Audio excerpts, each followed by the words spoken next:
Mold on your Ninja Fit gasket? Fix it fast. Step 1. Remove the gasket. Grip the gasket under the blade base and pull it out carefully. It's tight, but this lets you clean hidden mold underneath. Step 2. Scrub with soapy water. Wash the gasket and blade seal with warm water and dish soap. A soft brush helps get into all the crevices. Step 3. Soak in vinegar.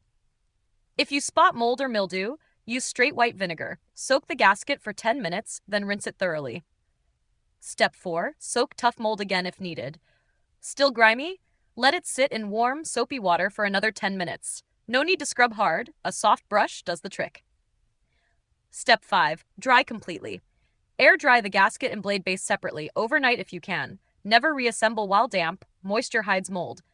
Step 6. Replace if needed. If it still smells or looks stained after cleaning, it's time to swap it.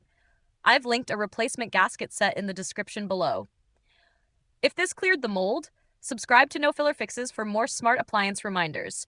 Thanks for watching, and stay fresh.